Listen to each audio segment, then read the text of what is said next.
India has started to prepare for the most important verdict of the century.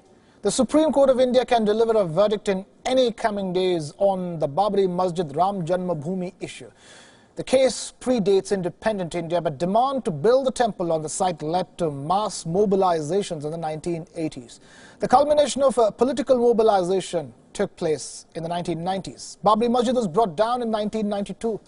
And since then, the matter has languished in the courts. Allahabad High Court verdict ordered the trifurcation of the land.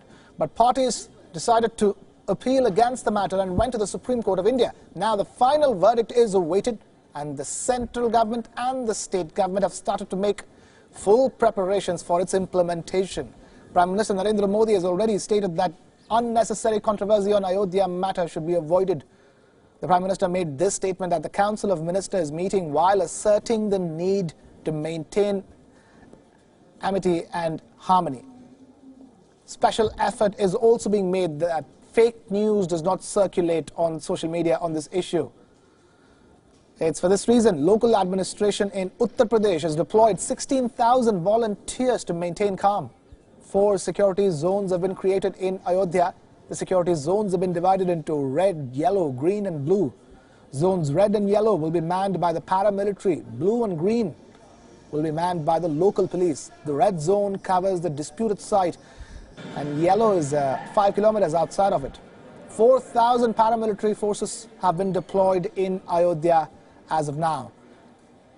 Every political organization, the country have made appeals to its followers to ensure that calm and peace is maintained. It's being ensured that the verdict is neither celebrated nor protests break out against it in the country.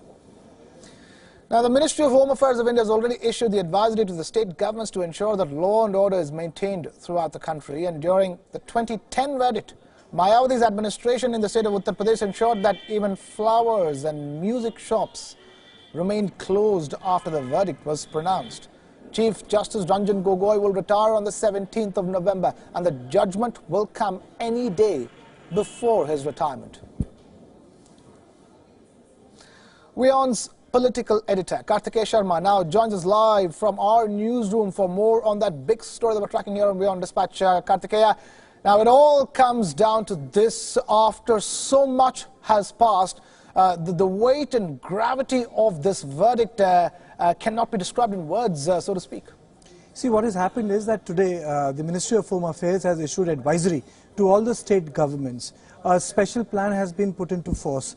As we had described to our viewers, that the whole Ayodhya area has been divided into 4 zones, which is red, blue, green and yellow.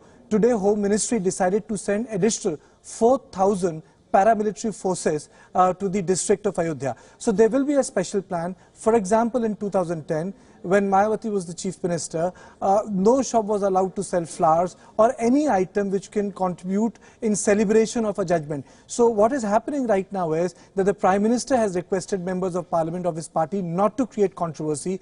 Other political parties are in contact with civil society organizations that the judgment should neither be protested nor there should be any celebration post the verdict. And more so, I think the important part here is that the drill has come into action, the drill has come into force. So that's the first part of it. I think adequate security measures will be taken throughout the biggest state in India, Uttar Pradesh, and more additional paramilitary will be deployed. For example, 16,000 people have been deployed in Uttar Pradesh alone to check fake news. Another 16,000 localities have been identified and volunteers have been deployed there. So it's a multi-pronged preparation.